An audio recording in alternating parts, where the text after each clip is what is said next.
Hola, ¿cómo están? Buenas noches, bienvenidos a Día D. Lo que ha ocurrido en Barranca es atroz, este cuádruple crimen que es muy perturbador en más de un sentido. A ver, las 4 víctimas fueron torturadas antes de ser asesinadas y para eso las encapucharon y luego las ahorcaron con cordones que la policía ha determinado los asesinos llevaron exprofeso para eso. Lo que habla de un crimen premeditado. Pero no solamente eso, lo más probable es que las víctimas conocieran a sus asesinos, a sus verdugos. Y por eso es que nadie debió quedar vivo. Nadie debía quedar vivo para contarlo. Ni la madre anciana de Jairo Saldaña Navarro, un abogado muy querido en su comunidad. Un abogado que llevaba muchas causas ad honorem y que la gente apreciaba mucho. Tampoco debía quedar vivo su sobrino, un muchachito de 15 años, una víctima accidental de este crimen atroz que había ido a la casa de su tío buscando la señal de internet para hacer las tareas del colegio.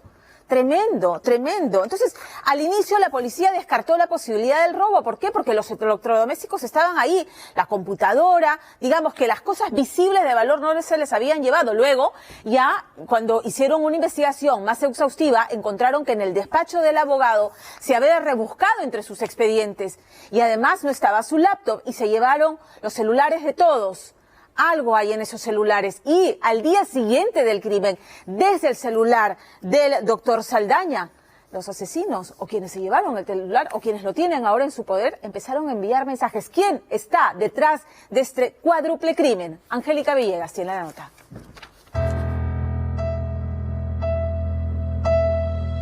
Día D ha llegado hasta Barranca porque precisamente este es el recorrido que realizan las personas que asesinan a los 4 integrantes de esta casa. Así que por primera vez un equipo periodístico ingresa al lugar de los hechos para intentar dar con las pistas y con las personas que cometieron este atroz crimen.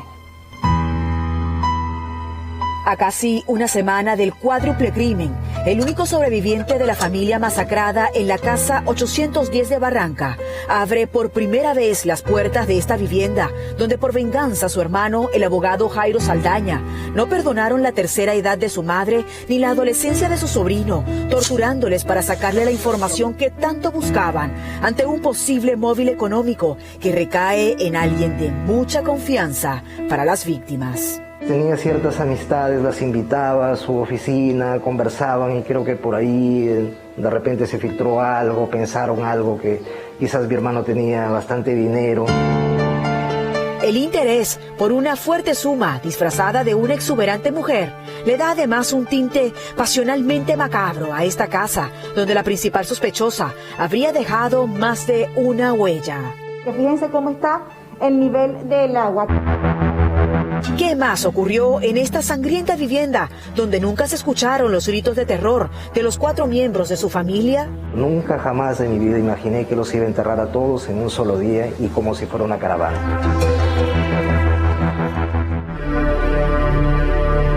Del retrato pintado de doña Ricardina, quien fuera la matriarca de la familia Navarro Saldaña, solo ha quedado esta foto en un celular que alguna vez estuvo en la entrada de esta casa de 2 pisos, donde aún se percibe la estela de una masacre en medio de un perturbador desorden con saña, capaz de erizar la piel. Un trágico lugar donde además quedaron en los dormitorios imágenes de esta madre de familia en paseos con sus hijos John y el abogado Jairo Navarro, ya que, aunque ambos vivían con ella, habrían habilitado una segunda entrada independiente para dormir en el segundo piso, siendo la planta baja el espacio para el dormitorio de la matriarca y áreas sociales. En realidad esta casa la hemos construido yo y mi hermano, y lógicamente con la intención de que mi madre esté bien. Para mí mi madre ha sido no solo mi madre, sino mi maestra, mi psicóloga, mi médico. Cuando algo estaba mal, pues siempre me daba la fuerza suficiente para salir adelante. Eli Navarro Saldaña hoy es el único sobreviviente de su familia, pues desde hace años trabajaba en el Poder Judicial de Tumbes, siendo él y su hermano Jairo los abogados de un humilde hogar, donde su madre Ricardina enviudaría muy pronto, logrando salir adelante con el sudor de su frente. La intención de ser abogado yo la descubrí desde que estaba en el colegio. Y igual mi hermano, los dos siempre soñamos con ser abogados. E inclusive desde niños practicábamos a defendernos, o a veces, como mi hermano el mayor era el más travieso, entonces los dos saltábamos a defenderlo delante de mi madre.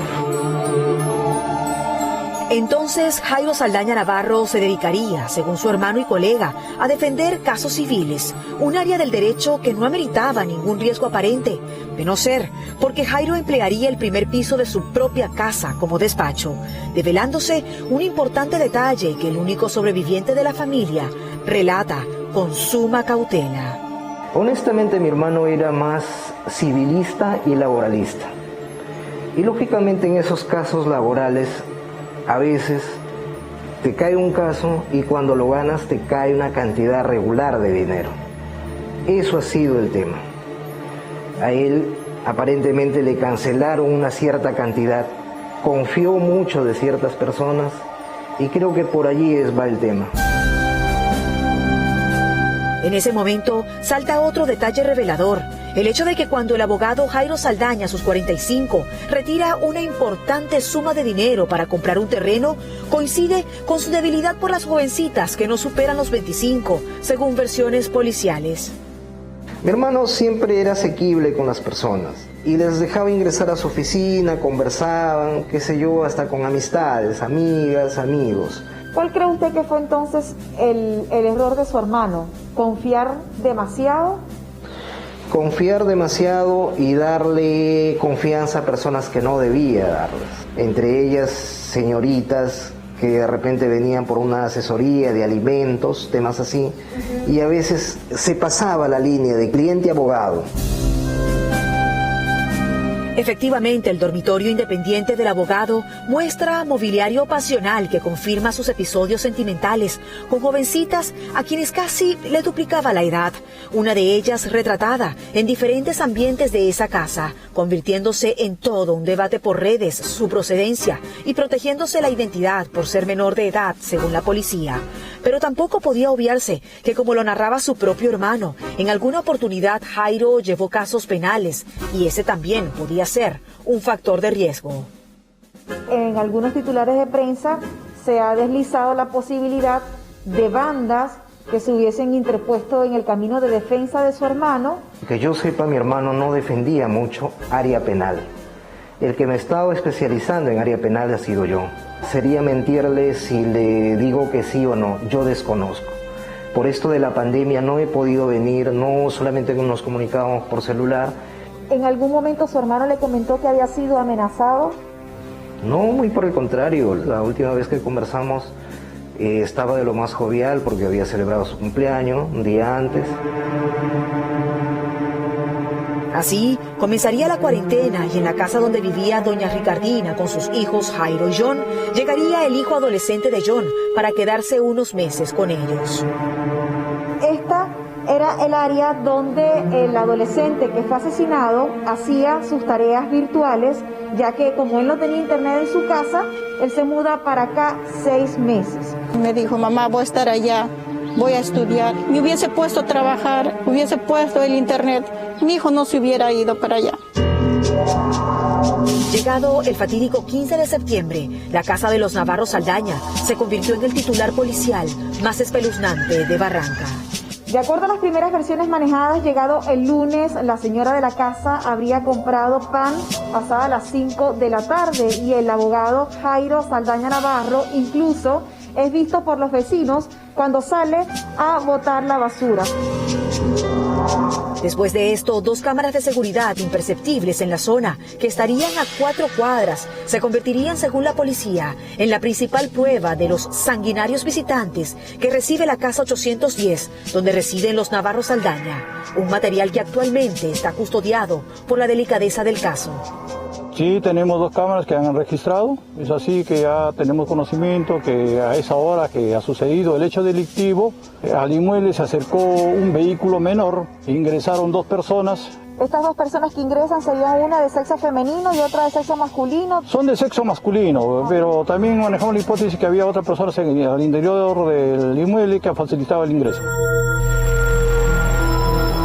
La división de homicidios que se ha trasladado hasta Barranca presume que la mujer que entra a la casa antes que los sanguinarios visitantes podría ser la relación oculta que llevaba el abogado Jairo Navarro, pues él le habría contado días antes a la pareja sobre su retiro de dinero para comprar el terreno, por lo que ella habría entrado horas antes de los hechos al domicilio, donde habrían sostenido un encuentro sentimental, dado algunos indicios encontrados en el dormitorio del abogado. Pero además la policía ha descubierto un detalle, y es que en el momento en el que son captados por las personas que cometen el crimen, es posible que el abogado Jairo Saldaña Navarro se disponía a tomar un baño, porque fíjense cómo está el nivel del agua. Aquí también está abierta la puerta de la regadera. Pero la continuación de ese encuentro sentimental no termina de concretarse y las primeras investigaciones indican que la mujer, teniendo quizás una copia de las llaves, aprovecha un descuido del abogado en el baño para abrirle la puerta a dos hombres que terminan sometiendo a toda la familia, exigiéndoles confesar dónde tienen lo que tanto buscan. El dormitorio del abogado Jairo Saldaña Navarro, y llama la atención de sus familiares que en medio del desorden no se ha encontrado dentro del escaparate su ropa, por lo que se preguntan cuál era la intención de llevarse la ropa de él, su teléfono y además su documento de identidad, a diferencia de su otro hermano, quien también fue ultimado, John Navarro Saldaña. Fíjense que aquí están todas sus pertenencias. Pero definitivamente uno de los elementos que ha llamado la atención de la policía es que algo estaban buscando estas personas. Fíjense cómo se nota el desespero por querer abrir cajones, intentando indagar dónde está lo que ellos estaban buscando. Pero al no encontrar nada en el segundo piso donde estaba el dormitorio del abogado, los asesinos se desplazan a la planta baja, torturando a la matriarca, a su nieto, a John y al abogado Jairo Navarro. Si avanzamos un poco aquí, en el área de la casa, en toda la entrada, está lo que era el despacho de él. Fíjense cómo está todo desordenado, porque hasta acá va el desorden. Las personas, según los primeros análisis que se han podido determinar, estaban buscando o un documento o un monto de dinero. Es lo que baraja la policía. Toda esta escena del crimen ya fue sometida a los debidos protocolos periciales, evaluada por la Fiscalía y Policía. Pero además, los deudos nos pedían hacer públicas las imágenes. Aún así, por respeto a parientes de las 4 víctimas, omitiremos el horror al que fueron sometidos. Pero las imágenes post-mortem revelan la hazaña con la que golpean al adolescente, quien según las autoridades habría puesto resistencia para defender a su abuela, a quien torturaron en el cuarto de ella, para finalmente acabar con la vida de todos, asfixiándolos. Está el cuarto de su madre, quien se dedicaba a tejer. Fíjense cómo está todo lo que ella elaboraba, y es aquí donde ella es hallada muerta.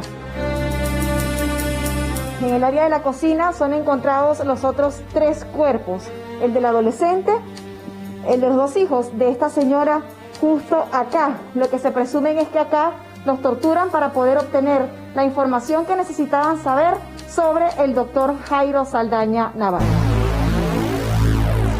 La frialdad de esta banda parecía no tener límites, pues según la policía su ensañamiento con el abogado Jairo Navarro se evidencia con el robo de su celular, el cual apagan para el momento del crimen y encienden al día siguiente, pasadas las 4 de la tarde, cuando ya todos los familiares de las víctimas se preguntan por qué no responden las llamadas y qué ocurría en esa casa que mantenía prendida la luz del despacho, donde los parientes no imaginaban la magnitud de lo que realmente ocurría. Ante esa situación, yo traté de averiguar en el hospital si había algún paciente por COVID o si alguno de mis familiares habían ingresado por emergencia. Me dijeron que no. Posterior a ello, yo hice coordinaciones con la Policía Nacional a efectos de que vinieran y les autoricé inclusive que hicieran el descerraje de la puerta y que ingresaran, porque ya por cuestión de intuición algo me decía que no estaba bien. Es así que más o menos entre la 1 de la mañana vienen, abren la puerta y encuentran esta trágica escena. Cuando escribí en mi Facebook puse que me tocaba pasar y tomar el trago más amargo que me manda la vida. Y eso lógicamente, o sea, como humano estoy destrozado por dentro. El único pecado habría sido confiar demasiado, quizás hasta la muerte. Eso es lo único que puede concluir el único sobreviviente de los Navarro Saldaña, quien se pregunta en qué momento alguien de tanta confianza para ellos terminó convirtiéndose en el más frío y sanguinario de los asesinos, que por suerte habrá quedado registrado en las cámaras que hoy se convierten en la única esperanza para hacer justicia al horror vivido en la 810, aunque eso no los devuelva jamás.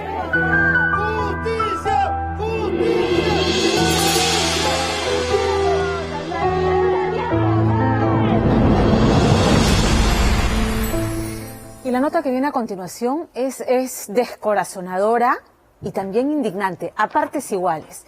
Estamos hablando del enfrentamiento que vienen llevando a cabo Lidia y David Suaznaval y la maternidad de Lima.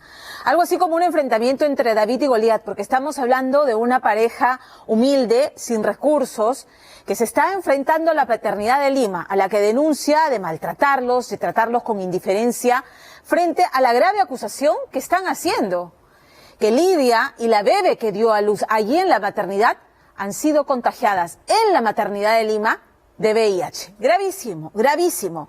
Lidia se hizo todos los controles prenatales en la maternidad de Lima y los médicos determinan que la colocación del bebé era complicada y que había que hacerle una cesárea. Por lo tanto, la someten a una batería de exámenes, entre los cuales estaba el examen de Lisa, que sale negativo. La operación se complica y necesitan colocarle sangre, 25 unidades del banco de sangre de la maternidad, que la pareja se compromete a reponer con donantes que ellos iban a proveer. Y de hecho David se ofrece, el esposo de Lidia, se ofrece como donante. Le hacen en la maternidad de Lima examen de Lisa y sale negativo. Imagínense la angustia de esta pareja cuando en abril de este año la criatura se pone malita, la llevan a la poste San Juan del Lurigancho y le hacen exámenes y le dicen: señora, su hija no tiene COVID, pero ha salido positivo a VIH. Lidia se hace el examen, positiva a VIH. Van y tocan la puerta de la maternidad de Lima, sospechando que la única manera que pudieran haberse contagiado es ahí durante la operación, con la transfusión de sangre. Y la respuesta del director de la maternidad de Lima, y van a escuchar el audio, es indignante, es sorprendente. Primero, intentan deslizar que el contagio habría producido por David, que su esposo estaba contagiado. Y luego le dicen: oye, pero ¿sabes qué? Tranquila, porque hoy en día el VIH es como si tuvieras una hipertensión, con una pastillita y no pasa nada, minimizando el asunto. Increíble, increíble. Tal ha sido la presión, y Fernando Díaz ha literalmente hinchado para tener respuestas de la maternidad de Lima, que hasta la fecha no le da los retrovirales a la niña y a la madre, que finalmente han emitido comunicado, que vamos a dar a conocer esta noche con la historia completa. Fernando Díaz.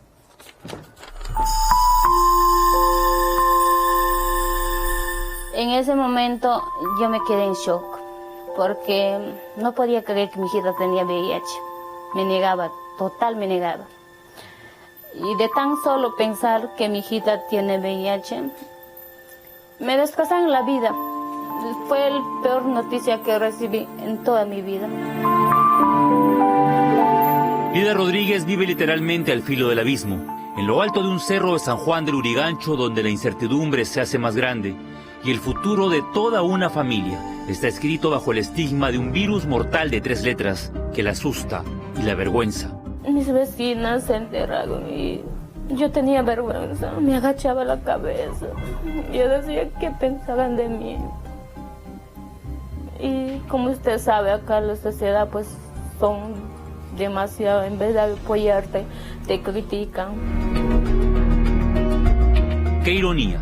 A la señora Lida, el enemigo se le habría metido en el cuerpo el mismo día en que ella alumbraba a su tercer hijo, una hermosa bebé nacida por cesárea en la maternidad de Lima. Mi esposo le dice, no, a la señorita, le dice: señora, yo quiero saber de dónde viene el contagio de VIH. Entonces a mi esposo le dice, tranquilo señor, usted no se eche la culpa, las cosas sí están hechas. Han pasado 8 meses de aquella prueba rápida que quebró la dicha maternal. El resultado arrojó positivo, no para el virus del cual todo el mundo habla hoy, sino para el VIH, detectado bajo la prueba de Elisa. A ella se le vino el mundo encima y un velo de sospecha cayó sobre su esposo. ¿Tú no has tenido intimidad con otras personas? Con otras personas no. y soy consciente de lo que estoy hablando, soy consciente de lo que hago, de mis actos. No soy una persona menor para que esto, ¿no? Soy consciente de lo que estoy haciendo. David Sosnaval asegura que jamás ha tenido otras parejas sexuales que pudieran haberlo contagiado. Para este obrero de construcción civil, su mayor defensa está en estas pruebas de ELISA, que desde noviembre del año pasado han arrojado negativo al VIH. Para yo donar sangre al hospital, a mí me hicieron una serie de análisis. En esa serie de análisis sale negativo para mi persona. Entonces es imposible que yo haya contagiado a mi señora, no hay lógica. Esta pareja de esposos vive ahora una pesadilla y están convencidos que el contagio de este virus desencadenante de una enfermedad mortal como el SIDA ocurrió a través de una transfusión sanguínea realizada a la hora del parto en la maternidad de Lima. Ese día le aplicaron una unidad de sangre. Al día siguiente, el día 11, que le practican la cesárea, también lo operan, le extraen todo el útero. Pero como no había cama, estaba con hemorragia activa, los médicos decidieron, mientras que ella perdía sangre, le aplicaban una unidad de sangre. En total fueron 22 unidades.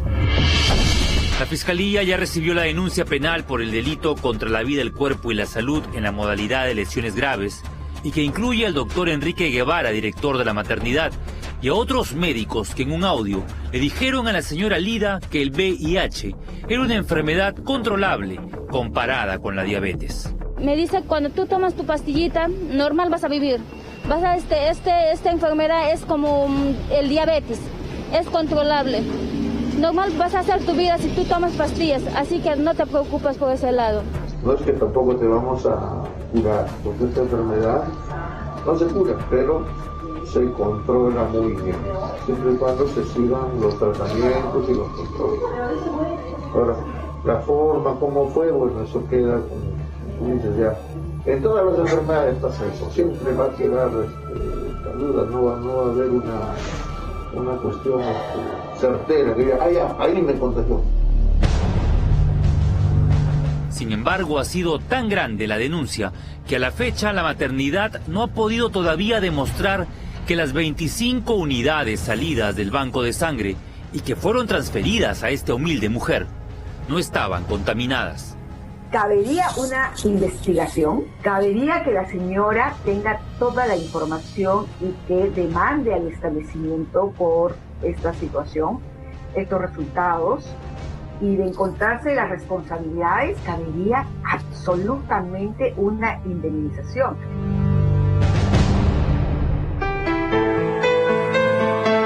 El 10 de enero pasado, a las 10 de la noche, la señora Lida, con 8 meses de embarazo, sentiría fuertes dolores que amenazaban a la criatura que llevaba en el vientre. Su esposo David decide entonces trasladarla de emergencia al Instituto Materno Perinatal, donde la paciente sufrió una repentina hemorragia que obligó a los médicos a la transfusión de 25 unidades de sangre. Desde las 4:30 hasta la hora de la operación que entre, han estado poniéndole la sangre hasta que le toque el turno de la operación. En todo ese lapso han estado poniendo la sangre, se le bajaba y así. Por eso es que han usado demasiada sangre, son 22 bolsas de sangre. La hermosa bebé nació por cesárea y todo marchaba con normalidad hasta el día 24 de abril, cuando en plena emergencia por el COVID-19, la pequeña fue atendida de emergencia. El 24 de abril ella se enferma y de emergencia me lo llevo al 10 de Canto Grande, que nos pertenece a nosotros, San Juan de Lurigancho. Ahí lo toman una serie de exámenes. ¿De qué se enfermó?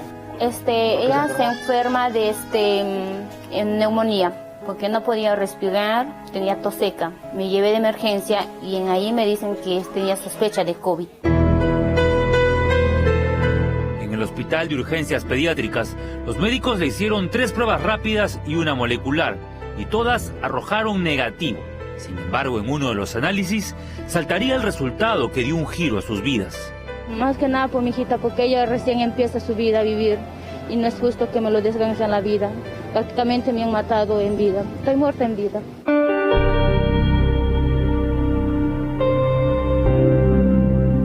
Lida también dio positivo al VIH y ahora le dejaba a su pequeña hija una herencia maldita a través de la lactancia materna. Por la leche materna Y por el mismo hecho de que están en el útero materno y están con la sangre que los baña todo el día, ¿no? Y sobre todo por la leche. Es menor la concentración que la sangre de frente, pero a través de la leche materna también hay presencia de virus. El estigma del virus de inmunodeficiencia adquirida, aquel nacido en los 80 y que en su estadio de SIDA ha cobrado la vida de 32 millones de personas en el mundo, se instaló de pronto en este hogar del asentamiento humano Señor de los Milagros, donde surgieron los rumores de infidelidad y promiscuidad. La pregunta quizás es un poco incómoda, pero ¿has tenido otras parejas sexuales? No, justamente por eso, ¿cómo es posible que a mí me lo nieguen? Yo soy consciente de mis actos que yo hago. Y justamente por eso fui al hospital a reclamar. ¿Por qué? ¿Cómo ha sido ese contagio? ¿Por qué? Y ellos totalmente se negaban en ese momento cuando yo fui a pedir apoyo para mi señora. David Suaznaval recordó entonces que 2 meses antes del parto, el 11 de noviembre del año pasado, la maternidad de Lima le practicó una prueba de ELISA como parte del protocolo. Y este es el resultado: no reactivo a VIH.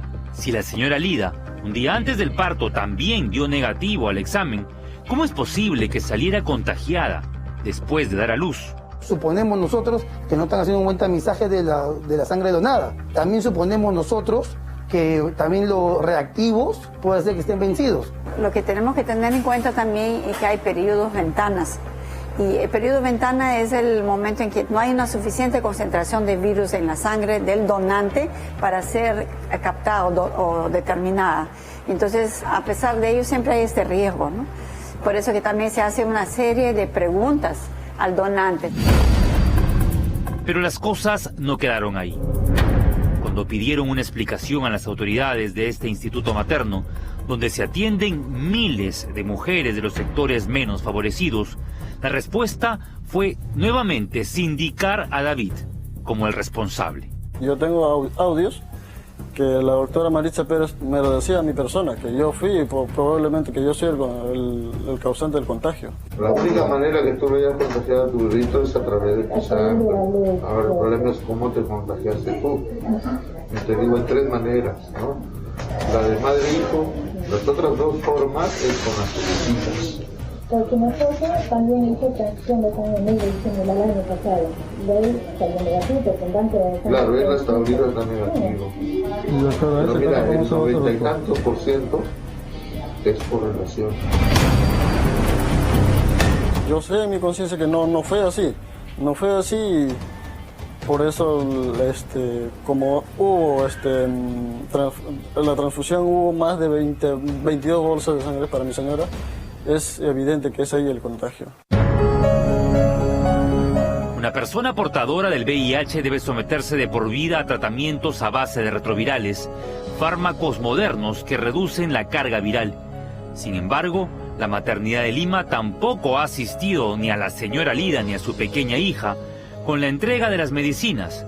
Los retrovirales se los entregan en el Hospital San Bartolomé. Luego en el hospital me lo dan. Pero a veces me pongo a pensar, digo, ¿y si se acaba en el hospital, cómo vamos a hacer sin plata? No me quedo por ello, ni mi hijita. Nosotros pedimos una entrevista con el director del hospital materno, pero en un comunicado dijeron que el caso estaba en investigación e indicaron que se buscará y evaluará a los donantes de esas 25 unidades de sangre, a fin de determinar si alguno de ellos estuvo en un periodo de ventana al momento de la donación. Sin embargo, no nos han dicho con referente a nada al contagio de su mujer ni de su menor hija. Ellos necesitan un tratamiento de forma urgente, necesitan los retrovirales y no les están proporcionando dichos medicamentos. Lo que más les preocupa es que la pequeña de 8 meses rechaza los retrovirales. ¿Quién asume la responsabilidad? ¿Quién le asegura a esta familia no solo una medicación para toda la vida, sino también el tener que adaptarse a una nueva relación de pareja? De mes de enero, de febrero a marzo ya tenía intimidades con mi señora y es posible que yo también esté contagiado. Pero por el momento todavía no rebrota lo que es la enfermedad de mi persona. Aún salgo negativo. Es una pareja cero discordante. que significa que uno solamente es positivo y el otro no. Oiga, no es poca cosa. No es poca cosa. Es el riesgo, los temores, el miedo. O sea, por lo general, las parejas se destruyen. Seguro de tener la verdad en sus venas, David Suaznaval volverá a someterse a una prueba de ELISA, a fin de demostrar que él no fue el responsable del contagio. Esta es la cuarta vez que David se va a someter a una prueba de ELISA. Las anteriores ha salido negativo, desde el tiempo en que su esposa estaba embarazada. Vamos a ver qué dice el análisis del VIH.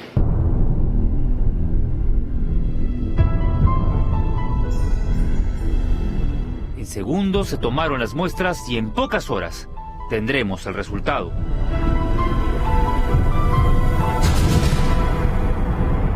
Por cuarta vez, David Suaznaval Machuca da negativo a la prueba de ELISA. Si no fue él el portador del virus, ¿cómo se explica el contagio? Todo lo que me está pasando a mí puede pasar más adelante con otros pacientes. Y yo quiero que se llegue todo esto al fondo, que se investigue bien, porque el contagio fue allá. Yo estoy 100% seguro, no tengo dudas de eso.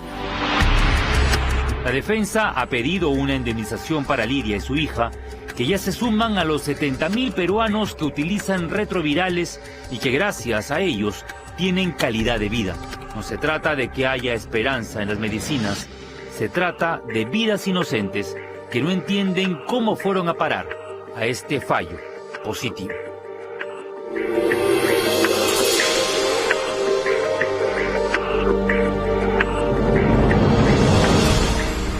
Aquí todo está absolutamente mal, empezando por el trato indigno que la maternidad de Lima le da a esta familia, que le da la espalda cuando debería estar respondiendo ya, en principio, con los retrovirales para la madre y para la niña, y no lo está haciendo.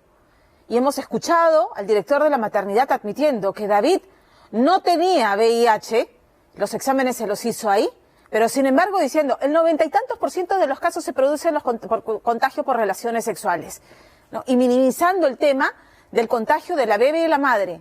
Pero además hay un tema importante. En abril saben de este resultado en la posta de San Juan del Lurigancho. Abril, mayo, junio, julio, agosto, septiembre. 6 meses, señores de la maternidad de Lima.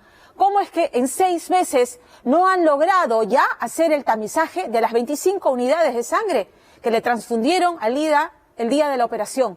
¿Cómo es que no han agotado ese trámite ya para determinar de una vez? Porque si tan seguros están de que respetaron todos los protocolos al momento de recibir donaciones de sangre y tenerlas en su banco, y tienen esa certeza de que el contagio no fue por la sangre que ustedes almacenaban, ¿por qué es que no lo han hecho antes?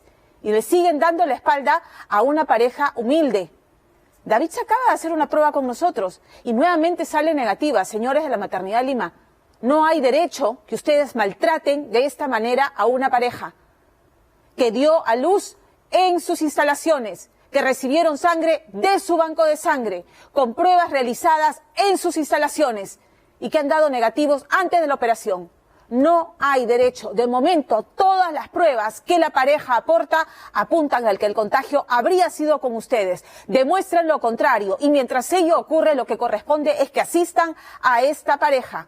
No esperen ir a un tribunal, porque si sale lo contrario, de que la responsabilidad parte de ustedes, además habrá que hacer una indemnización. Pero de momento, y en lo que duran las investigaciones, pisen el acelerador.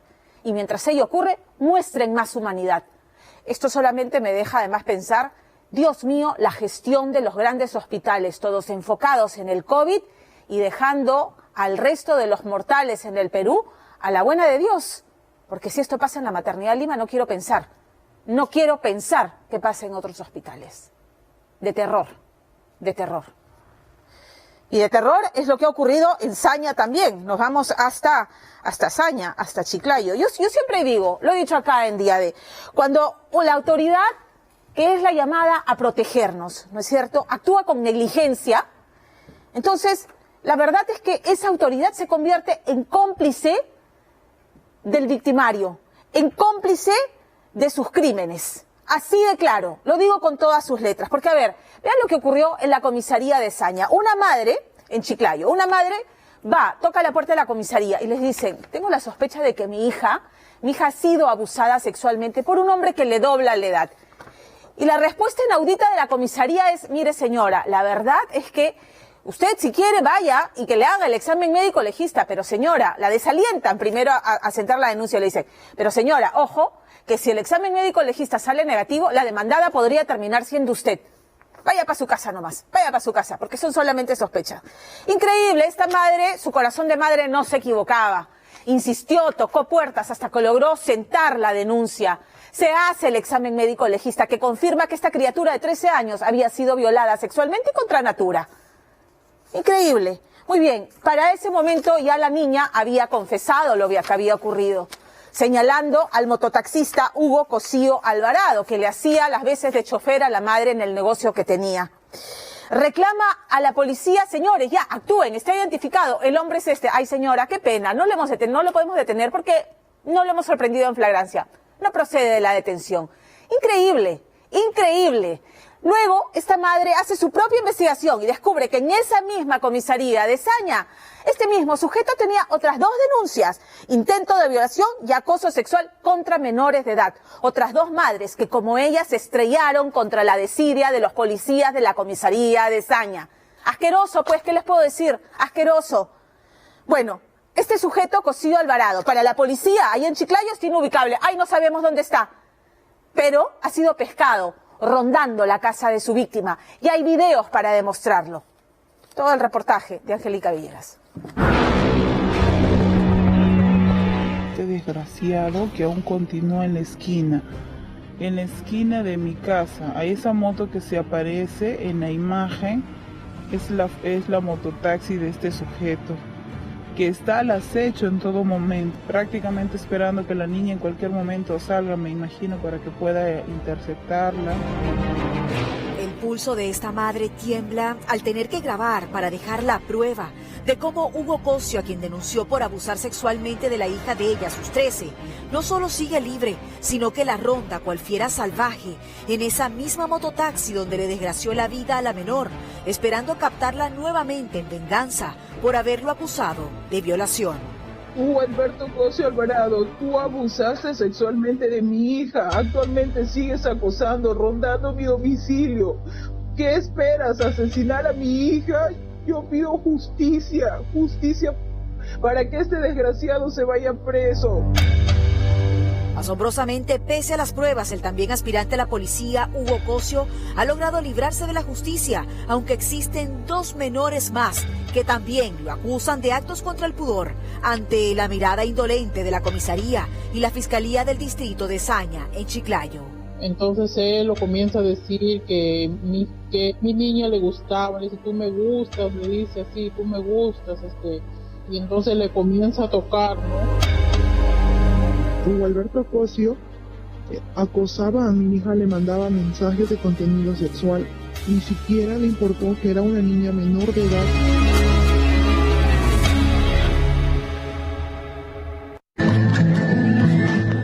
Transcurría el presente año en el distrito de Saña, Chiclayo, cuando esta joven de 13 años hacía realidad el sueño de lucir su vestido de princesa, modelando en un acto escolar, demostrando sus dones para el dominio del miedo escénico.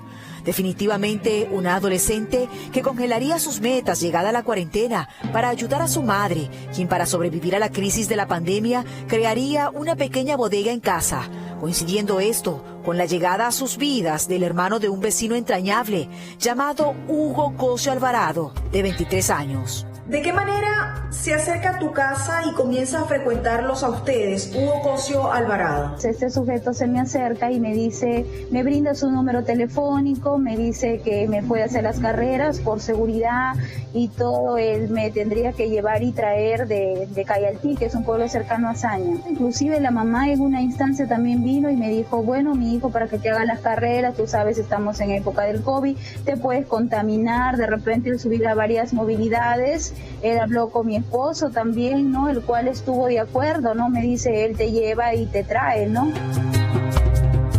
Entonces Hugo Cosio terminaría convirtiéndose en la persona de confianza para esta madre, que lo veía como el servicial hijo de la vecina, en quien depositaba la función de transportarla al mercado para comprar los productos de su negocio. Hasta lo que tú me has comentado, el contacto era solamente entre tú y este hombre. Entonces me gustaría saber bajo qué condición él comienza a acercarse a tu hija. Mire, cuando él me traía a la casa era hasta la puerta nada más, por el tema del COVID no había que él entraba. Nunca le vi de verdad contacto con ella alguno y siempre se refería a mi hija como la niña, ¿no? Me decía, es una niña, cuida a tu hija. Eso era lo que esta madre pensaba, pero en realidad terminó descubriendo tiempo después que Hugo ya venía aprovechándose de la cercanía con ella para ganarse la confianza de la adolescente, llegando así el 20 de mayo en plena cuarentena, cuando los papás de la menor la enviaron al mercado por unos productos que faltaban en la bodega familiar. Yo la mando a comprar a ella al mercado que queda aquí a la vuelta a una cuadra de mi domicilio. Ella va a comprar y no llegó, no llegan 40 minutos y la niña no llegaba a la casa.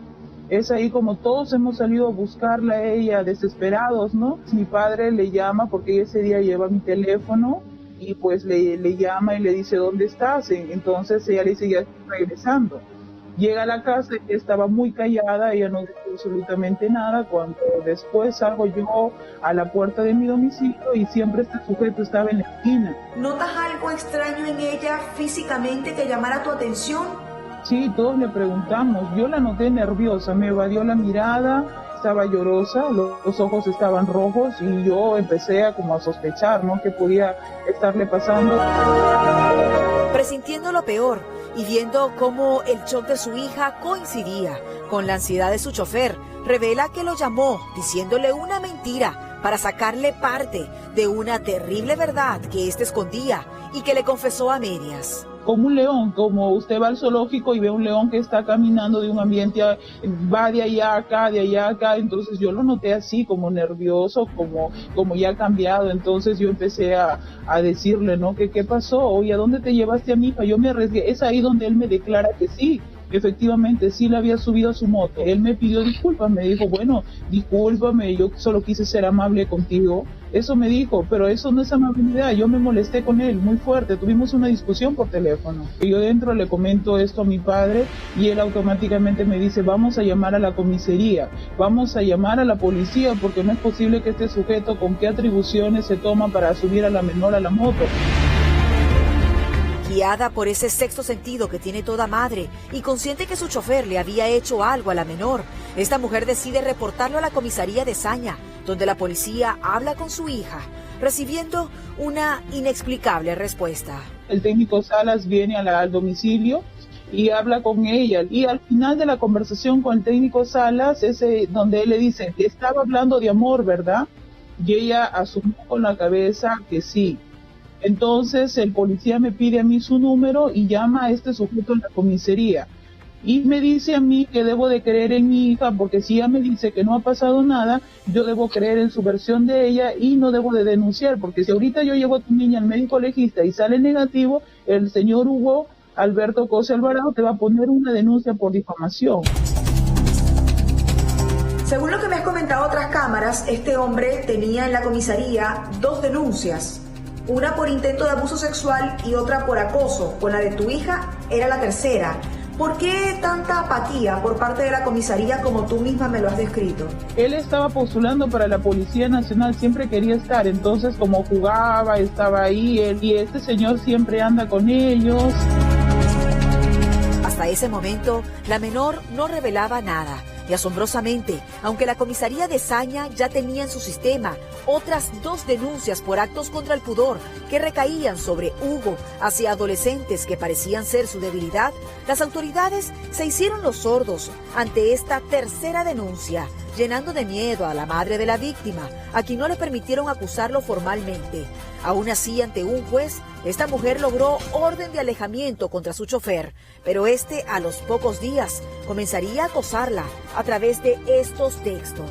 Me escribe donde me pide disculpas, me pide perdón, me dice que otra vez vuelva él a querer venir a la casa En esta oportunidad me alza la voz, me dice, por si acaso mañana voy a venir para que tú me atiendas y me vas a tener que atender. Viendo a su hija en una crisis de nervios por ver de regreso a ese hombre que no respetó la orden de alejamiento y con la impotencia de la inmovilización por cuarentena, esta madre rompió cualquier regla buscando justicia y fue hasta la comisaría para denunciar a Hugo Cosio, descubriéndose toda la verdad. Me ha sorprendido que me indicas que una vez que este hombre comienza a acosarte, como me lo has denunciado, tú llevas los pantallazos de los mensajes donde te acosa, pero en la comisaría no te aceptan esta denuncia y que tuviste que recurrir a un contacto. Tuve que asesorarme porque hay un abogado dentro de la familia, yo lo llamo y le digo, doctor, no me quieren aceptar la denuncia. Me dicen, insista, páseme por favor con el suboficial que está a cargo. Le paso y le dijo, no, mi cliente tiene que asentar su denuncia, este señor está acosando. Ok, hacemos una carta notarial. Es ahí donde recién otra vez me empiezan, señora, por favor, pase, acérquese, le vamos a atender su denuncia. Yo la llevo a ella al médico legista y pues la escena fue desgarradora, fue completamente traumática para mí porque yo nunca me esperé realmente ese resultado, señorita, era horrible.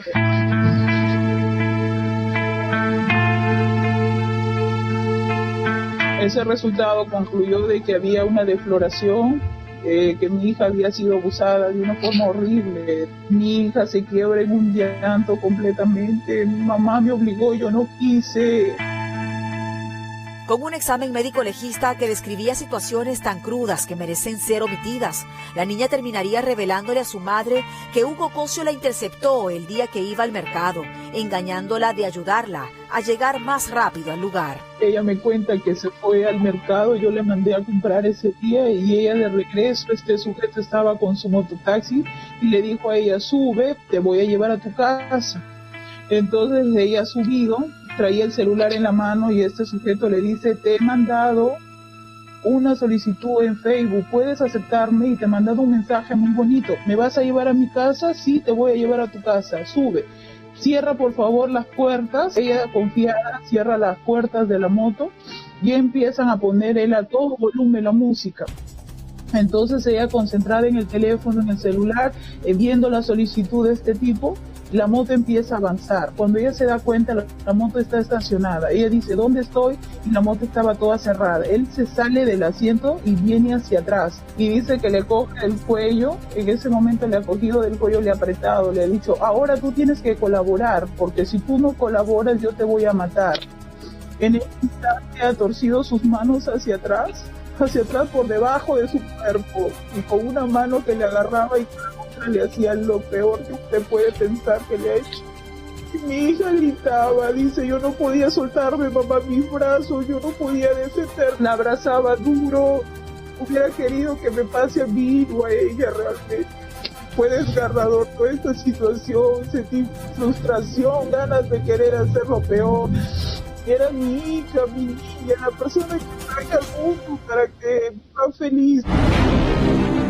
Ni esto llevó a que en la comisaría de Saña se conmoviera y alegaron que no podían detener a Hugo porque para lograrlo tenían que atraparlo en flagrancia. Así volvemos a esta imagen de hace pocos días, donde esta madre nos escribía desesperada, viéndose perseguida por el hombre al que acusa de desgraciarle la vida a su hija ante la indolencia de las autoridades. Y así contactó a 2 víctimas más de este hombre, que no superan los 13, quienes contaron que el también postulante a la policía se ganó la confianza de su entorno como mototaxista para abusar de ellas entre el 2018 y el 2019. Ella lo llamó para que lo haga carrera, ¿no? Entonces él ya le lleva dirección a mi casa. Y cuando ya estaba yendo a mi casa, la moto se desvía por otro lado. Entonces mi niña le dice que por qué se desvía por ahí si por ahí no queda el camino. Entonces él lo comienza a decir que mi niña le gustaba, y entonces le comienza a tocar, ¿no? Para querer manosear, incluso a quitarle el celular porque dice, no, ahorita voy a llamar a mi mamá a decirle que tú me estás diciendo así. Yo de ver que se demoró, le volví a llamar pero no me contestaba. En este caso, rastreando su teléfono, la madre de la menor logró salvarla de que los tocamientos indebidos terminaran en algo aún peor, pero repite la denuncia de la actitud poco respetuosa de la comisaría de Saña. Cuando llegamos a la comisaría salió un policía que le gritó a mi hija, no, me sorprendí yo, mira en la forma como te viste, le dijo, quizás tú lo has provocado. Cuando se visten así los hombres, dijo, se acercan así a las niñas, en lugar de salir a favor de mi hija, ¿cómo le va a decir así? O sea, como si mi hija fuera cualquier cosa. Sin embargo, parece que Hugo Cosio siempre se libra de la cárcel, aunque exista un tercer caso donde le envió mensajes de textos pornográficos a una menor de edad que fue detectado a tiempo por su madre. En una parte de una conversación encuentro cuando mi hija le dice, ¿qué haces? Y él le dice, acá en internet mirando en qué pose te voy a agarrar. Tras esto, decidimos contactar a Hugo Cosio, a quien parece habérselo tragado la tierra en impunidad, con el temor de que en estos momentos pueda estar tras su próxima víctima. Y es que, aunque como obra en denuncia sus víctimas presentaron mensajes de texto intimidantes, acosadores e informes médicos, este hombre parece contar con una suerte que hasta ahora no se explica y que dejamos en manos de la Fiscalía de Saña y Comisaría del Distrito, donde estamos seguros que sus trabajadores, al tener hermanas, hijas o sobrinas, comprenderán lo que sienten estas madres.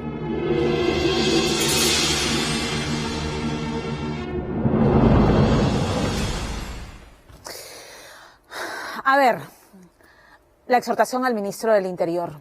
Una investigación urgente a los policías, a todos los que en algún momento recibieron o tuvieron algo que ver con la denuncia de esta madre. Y separarlos en lo que duran estas investigaciones. Porque no es posible que una madre vaya y busque, ¿no es cierto?, respaldo de la autoridad y que le respondan, señora, vaya a su casa porque si ese examen sale negativo, la van a demandar usted.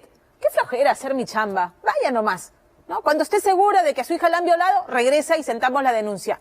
Cuando tiene el papel, le dicen, ay, qué pena, no hay flagrancia. No hay flagrancia. Y este sujeto tenía otras 2 denuncias en esa comisaría. Ministro, haga algo.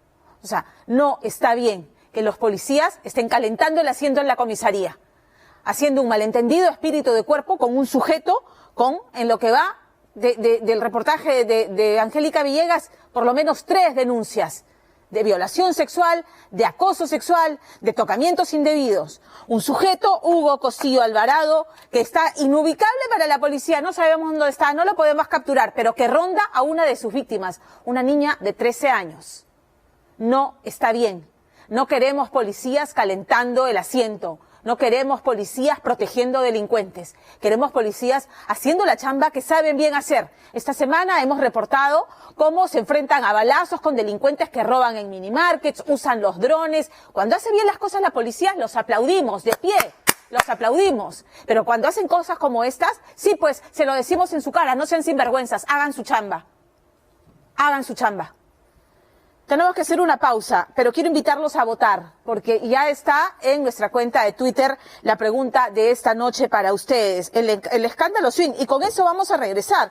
Vamos a regresar antes de la pregunta, vamos a regresar lo que están viviendo los vecinos del asilo de ancianos Santa Luisa de Marillac, es tremendo, porque ellos están siendo testigos de los maltratos sistemáticos a los que están siendo sometidos los ancianitos que todavía están ahí, bajo la administración de una señora que, según los vecinos, los está hostigando, los maltrata, les corta la luz, les corta el agua, los trata de un modo perverso y se han enfrentado a ella. Y esta mujer, ya se la vamos a presentar al volver de la pausa, lo que quiere es que se cumpla el plazo para ella declararse posesionaria y vender esa propiedad por un monto millonario. Mientras tanto, mientras los viejitos vayan saliendo, se vayan muriendo, mejor para ella. Tremendo lo que se vive ahí. Y por supuesto el Swinggate, pues, ¿no?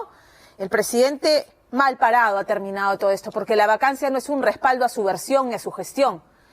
La negativa de la vacancia el viernes, que ha sido tan tortuosa esa sesión, ha sido, señores, estamos frente a una pandemia, o por lo menos eso es lo que han dicho los congresistas, la gobernabilidad y la predictibilidad de un país por delante, de un presidente que no está dando la talla como líder, pero es lo que hay. Y en abril, elecciones, de eso también vamos a hablar. Y ahora sí, entonces, entre a votar, porque esta noche ya está la pregunta en nuestra cuenta de Twitter. y se la ponemos en pantalla. ¿A quién le cree más? ¿A quién le cree más? O ¿a quién le cree menos en realidad? ¿A quién le cree menos en el caso Swing? ¿A Edgar Alarcón, el cuestionado presidente de la Comisión de Fiscalización, que se niega a dar un paso al costado con el tremendo techo de vidrio que tiene? ¿A Ricardo Cisneros Carballido, don Richard Swing? ¿A Karen Roca, la asistente que ha echado a andar toda su maquinaria de venganza? ¿O al presidente Martín Vizcarra? ¿A quién le cree menos de estos 4 personajes? Y nuestro hashtag esta noche, porque las cosas que hemos escuchado en el debate para la vacancia, las cosas que hemos escuchado. Ha dado la vuelta al mundo la participación de la congresista María Bartolo de UPP, que dijo: ¿cómo nos va a ver la historia? Nos van a llamar los congresistas chaquiros, dijo, porque somos sordos, ciegos, mudos frente al escándalo. Entonces, resulta que esta canción de Shakira, ¿no es cierto?, está en un disco que se llama ¿Dónde están los ladrones? Qué curioso, ¿no? Miren las coincidencias de la vida. Entonces, el hashtag de esta noche es ¿dónde están los ladrones? Entre, comente, use el hashtag y díganos ustedes, ¿dónde están los ladrones? Con esto nos vamos a la pausa. Pero antes, mensaje de nuestro auspiciador. ¿Sabías que existe un seguro vehicular que protege no solo tu auto, sino también tu bicicleta, tu moto y tu scooter? Y es que ahora no solo utilizamos nuestro auto para movernos, sino que nos trasladamos de distintas formas. Por eso RIMAC ha creado un nuevo plan vehicular, un seguro pensando en personas que además de su auto tienen otros vehículos para desplazarse y sea como sea necesitan estar protegidos. Y lo más importante es que puedes asegurar tu auto, bicicleta, moto y hasta el scooter por el mismo precio y sin pagar más. Cotiza e infórmate más en rimac.com o consulta con tu corredor de seguros RIMAC. Unidos, todo va a estar bien. Pausa breve y volvemos. Y usted vote en nuestra encuesta de esta noche y utilice el hashtag. Coméntenos, ¿dónde están los ladrones? Según usted. Volvemos aquí en Día D. Esta noche, en Día D, maltrato, desaparición y dolor. ¿Qué está pasando en el asilo Santa Luisa de Marilac? Y a los ancianos los desaloja y los para con toda su bolsa y se queda con las cosas de valor. Además, la ruta de la investigación fiscal por los cuestionados contratos de Richard Swing y los cargos que el presidente Martín Vizcarra podría enfrentar después de su mandato. Sí, hay una frase que dice la solidaridad mueve montañas y la verdad es que esta deja de ser una frase cliché cuando somos testigos de pequeñas rebeliones como la de los vecinos de Barrios Altos, ¿no?, que viven al lado de este asilo de ancianos Santa Luisa de Marillac, en Barrios Altos, como les decía. A ver, los vecinos están preocupadísimos por los ancianitos, pero furiosos además por las situaciones que ven casi a diario. Ellos dicen que su administradora los maltrata, los hostiga sistemáticamente, poniendo incluso en riesgo la identidad de los inquilinos. Ellos hablan y denuncian a Verónica Segarra Cosío, que lo único que quiere es terminar de deshacerse de los ancianos que están ahí para convertirse en posesionaria, ser declarada posesionaria y vender el predio por una suma millonaria. Y mientras tanto, dicen los vecinos, es extraño, pero cada vez vemos menos ancianos y cada vez más gente joven alquilando los cuartos, los predios que hay ahí. Entonces, están preocupados. Este asilo fue inaugurado en 1942 y era administrado por la iglesia hasta que en el año 2000 ancianos vulnerables, ancianos en una situación económica precaria, que pagan alquileres simbólicos. Y los vecinos dicen que esta mujer lo que hace es, por ejemplo, cortarles la luz, cortarles el agua, hostigarlos, tanto así que en algún momento por estas situaciones se han producido incendios que ha terminado con ancianos lesionados. Pero a veces el maltrato es más sutil, pero no menos perverso, porque Lorena, cuando logra ingresar al asilo, se encuentra con esta historia de don Alberto llorando, angustiado, porque no sabe dónde están los restos de Margarita, su esposa, que murió de COVID. Fue Segarra, la señora Segarra, quien se encargó de todos los trámites y jamás le dijo dónde estaban los restos de su mujer. Y este hombre estaba angustiado, desesperado, por lo menos tener unas cenizas o tener una lápida donde ir y llorar a su mujer. Lorena Ormeño es la que se ha encargado de hacer las averiguaciones y el desenlace de esta triste historia y toda la historia en general en este reportaje. Yo tenía 9 años Nosotros nos bromeábamos. Cuando yo me cortaba el pelo bien cortito, ella decía mi cocolizo. Yo soy tu cocolizo, pero... y tú eres mi Garfi. ¿Es ella? Ah, sí. Armado solo con sus recuerdos, don Alberto se enfrenta a la soledad que hoy vive con él. Y en esa lucha, además de la desoladora muerte de su compañera Margarita, debe soportar la desesperante angustia de no saber dónde está su cuerpo. No la he visto desde que se la llevaron. A veces yo, cuando estoy acá solo, me pongo a llorar. Y más que esta mujer, ella la ha llevado, la ha enterrado. Y no me ha dicho nada a mí, ¿dónde está? Lágrimas de rabia se le escapan mientras señala a Verónica Segarra Cosío, la administradora del asilo donde vive y donde desde hace 8 años esta mujer ha sido denunciada por violentar, golpear y desalojar a indefensos ancianos sin que nadie haga nada. ¿Qué pasa si usted se atrasa? Como sea, quiere que yo le pague. Si no, tendrás que robar, me dijo. Esta noche en Día D. ¿Qué tal? Buen día. Estoy buscando a la señora Verónica Segarra, por favor. La hermana de la caridad y su amor por el dinero. Al padre le ofrecieron 2 millones. ¿De qué? ¿De soles? De dólares.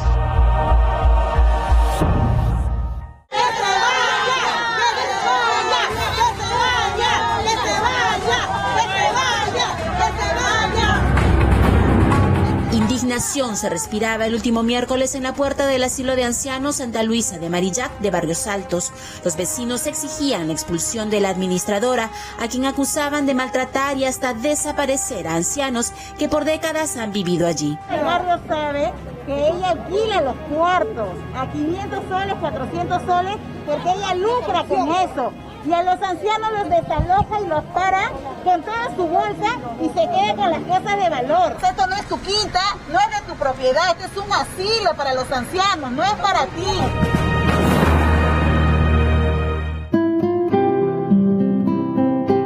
Y es que, aunque descuidado, hubo un tiempo en que este hospicio fue verdaderamente un hogar para ancianos desamparados. En 1942, damas de la alta sociedad limeña mandaron construir 50 habitaciones y una capilla en esta quinta y la donaron a la iglesia Los Sagrados Corazones Recoleta.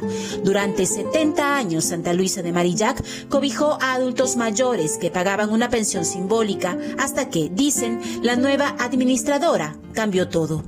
Que nos tratan pues, mal, ¿no? Amenazas, si no pagan la luz te voto, te vas, te largas, no hace la vida imposible, aburre a la gente, ella según dice que tiene vara, que tiene familia, que tiene poder. ¿Tienen miedo ustedes? Así de manera así pues porque sacarnos de ahí nos quedamos en la calle. Nos amenazan, nos quiere pegar, inclusive a mí me amenazó con sacar mis cosas en plena pandemia, señorita. Y yo trabajaba vendiendo periódicos y ganaba poco. Me prestaba dinero para ponerme al día, pero me gritaba. Un día le dije, yo sé mis derechos. Me dijo, ¿de qué sirve que sabes tus derechos cuando no tienes dinero? Me dijo. En marzo de 2012, Verónica Segarra fue nombrada administradora por el sacerdote Rafael Sánchez Concha, entonces rector de la iglesia Recoleta y administrador del asilo. Pero fue al año siguiente que su hermana creó una nueva asociación llamada Hospicio Divina Providencia del Corazón de María. Con eso, la devota Verónica arrancó el nombre original de la entrada y tomó el control del asilo. Ella vino con esa intención, ya sabiendo planificado todo. Yo que no estaba escrito en el libro, lo escribió ella con el alajo, decir que el padre Israel quería vender el local y nos íbamos a quedar en la calle. Entonces nosotros, todos los que en esa época vivíamos ahí, hicimos el palito y aceptamos que sea ella la administradora y la hermana de ella presidenta. Desde entonces, la santidad de la hermana Verónica desapareció. Usaba el local para sus fiestas, tumbó 5 habitaciones para hacerse un cómodo departamento, mientras los cuartos de los ancianos se caían a pedazos y, denuncian, comenzó a encerrarlos o arrojarlos a la calle si se atrasaban en la pensión. Y es que de simbólica por su condición de desamparados, subió a 200 soles mensuales. ¿Qué les cortan la luz? Porque dice que no pagan, ella les obliga y los amenaza. Si no me pagas, te vas. te vas de aquí, te vas. ¿Y ella es la dueña de ese lugar? Ella no es dueña, no es nada, señorita. Y Marisela me contó que le cortó la luz. Entonces ella se prendía con vela y se cocinaba con ron. Le gritando, incendio, incendio. Y a Dios gracias, no le pasó más, que se quemó la manito, pero de todas maneras. Y su sobrina la llevó de emergencia a Loaiza. Pero no fue el único incendio. Así quedó la habitación de don Evaristo Flores en 2018. El anciano que murió quemado había denunciado a la administradora y su hermana por golpearlo en la cabeza. Verónica Segarra tiene 7 denuncias por maltrato y fue condenada por desalojar a una anciana, pero nada pasó. Hoy, según los vecinos, en la cuarentena los abuelitos comenzaron a desaparecer sin explicación. De 37 solo quedan 12, desalojados o muertos, como Margarita, que falleció de cáncer en los brazos de don Alberto, su compañero, un amor que surgió en el asilo.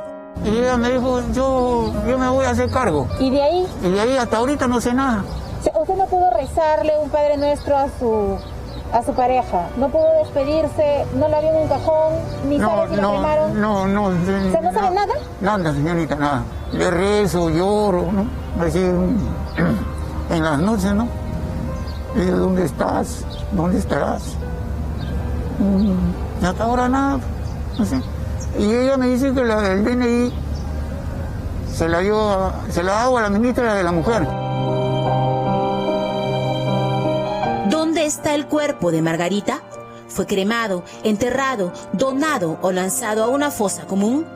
La duda terminó por enardecer a los vecinos, pues además, al estilo de estos tiempos, en redes sociales se difundieron audios de la administradora y abogados maquinando planes nada santos. Ahorita lo que se ampara es la posesión que tienen todos los ancianitos, todas las personas que están ahí, unidas con fuerza, para hacer una vivienda. Al hacer vivienda, ahí ganamos, y ya podemos utilizar. Tendría que ser así, ¿no? Como vivienda. Claro, ya no es hospicio, ya se hace de hospicio. Esta es una vivienda de nosotros. Ya no es de hospicio, ya no hay becas sin besar, ni entrar, ni nadie. Vamos a cambiar la razón social, porque se puede. Apropiarse del asilo para hacer el negocio de su vida. ¿Acaso con ayuda de un clérigo? Al padre le ofrecieron 2 millones. ¿De qué? ¿De soles? De dólares. Todos los viejos traidores, desleales, que no quieren la paz, creen que porque iban ante las autoridades iban a votar. 2 millones de razones para desalojarlos. Alarmados acudimos a la iglesia Recoleta, pues a ellos les donaron el asilo y ellos la designaron. Pero tras derivarnos al arzobispado, jamás respondieron. Aparentemente los ancianos no entran en sus oraciones. Buscamos entonces a Verónica Segarra, que salió grabando y acusando a los vecinos de atacarla. Mire, señorita, yo estoy bastante nerviosa. ¿Qué pasó? Porque si ya vemos un asalto acá, Ajá. y que si ya me han arrastrado todo lo mal. Hay personas que viven aquí, ancianos, que señalan que son maltratados psicológicamente, físicamente. Justamente aquí nadie es maltratado, señorita. Si no es una... ¿Y por qué la acusarían? ¿Ah? ¿Por qué la acusarían? Me acusan porque por el interés, señorita, de que quieren vivir gente de acá, que se llama, quieren vivir a lo gratis. Aprovecharse de ella, su explicación a las denuncias. ¿Usted está alquilando a personas jóvenes este hospicio? No, señorita, son personas que han venido a ayudar. ¿Ayudar? A ver, mire. Ayuda por el COVID, dijo. Extrañamente, ese día negó la entrada al Ministerio de Salud. Así, se fue prometiendo llamarnos y enviando a grabar a los vecinos. Vivo más de 20 años. Todo el tiempo es lo mismo, ¿no? Desde que ella ha llegado acá, siempre ha habido maltrato de la parte de la señora. Yo siempre me he estado en perfil bajo, pero ya no se puede más. La señora manda a pegar a los abuelos, los tiene atemorizados. Nadie puede entrar aquí. Ella tiene la costumbre de denunciar. Está como loco que quiere saber mi nombre y apellido, su nombre y apellido. Quiere saber nuestros datos. Quiere saber nuestros datos para denunciarnos. ¿Y por qué nos va a denunciar? ¿De qué nos va a denunciar? Acá estoy, mírame. Ellos no están solos. Esto no es tu quinta, no es de tu propiedad. Este es un asilo para los ancianos. Verónica Segarra nunca llamó y volvimos con el Ministerio de la Mujer y Poblaciones Vulnerables. Ella no apareció. ¿Dónde está la señora Verónica? En un hospital. ¿En un hospital? ¿Se ha puesto mal la señora? La han arrastrado, Pero- le han pegado y la han agarrado como Tupac Amaru. Señora, pero eso Hace ha 10 sido días. hace 10 días. Pero yo he venido hace 7 días y yo la tengo grabada caminando muy bien. Por tortura psicológica, está mal. Ella, la torturada. Así lo dijo, pero bastó oír a los ancianos para desmentirla. Y cuando quiere corta el agua, corta la luz. Cuando yo reclamo, señorita, ¿por qué cortas el agua? Me da la gana. La administradora que es ahora está alquilando las cosas que son de nosotros, de los ancianos. Maltrata a la gente, a las cieguitas la han botado. Quitó primero el agua, le quitó la luz y así poco a poco. Ahora está recibiendo inquilinos de bastante gente nueva. Ancianos ya no quiere ancianos ella porque ella lo que quiere es recibir plata. No, ninguna persona tiene el derecho a poder abusar de otra, menos de someterla y violentarla. Entonces, de nosotros advertir que existe una persona adulta mayor que estaría siendo víctima de violencia, vamos a poner en conocimiento del Ministerio Público para que investigue los hechos. Con las denuncias, el Ministerio Público iniciará una investigación. ¿Dónde están los demás ancianos? Pero allí, presente, don Alberto seguía en la habitación que compartió con Margarita. Faltaba aliviar su corazón. Intentando encontrar el cuerpo de Margarita, nos comunicamos con la Morgue Central de Lima y ellos nos contactaron con la Dirección de Salud, porque son ellos los que se encargan de las personas que no tienen familia. Y así supimos que ella falleció el 31 de julio y fueron ellos quienes se encargaron de todos los trámites. Finalmente ella se encuentra en un camposanto, en el camposanto de Mapfre en Huachipa. Así que vamos a visitarla. Hola Margarita, te cuento que desde que te fuiste, don Alberto te estaba buscando. Estaba desesperado sin saber dónde estabas. Pero ¿sabes qué? Creo que nos ayudaste a encontrarte, Margarita. Ahora le vamos a decir que estás aquí y que va a poder visitarte. Margarita llevaba mes y medio enterrada y el MINSA informó a la hermana Verónica, pero aunque don Alberto languidecía de pena, lo ocultó. Don Alberto, quería contarle algo. ¿Se acuerda que usted me pidió que averiguara algo respecto a doña Margarita? Sí. Ya le averigüé. Ya. Le voy a enseñar un videito. Don Alberto, buenos días. Le prometimos que íbamos a hacer todo lo posible para poder decirle dónde se encontraba su cuerpo y finalmente lo hemos logrado. Sabemos dónde está ella.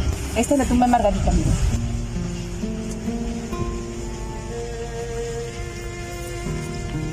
Margarita Luisa González Guillén. Yo no sabía pero dónde estaba.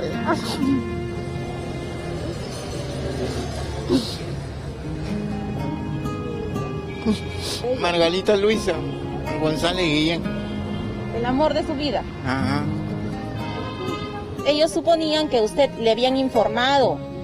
Nunca le dijo. No, nunca me dijo nada. Yo pensé que ella no estaba en algún sitio, que la habían puesto, la habían quemado, todo. Pero ella está allá, como dice, en Huachipa. Ya, cuando me siento un poquito mejor, quiero ir por allá. Pese a todo, don Alberto logró algo de paz. El amor con su poder infinito se impuso a la mezquindad e incluso a la muerte. Hola, mi amor.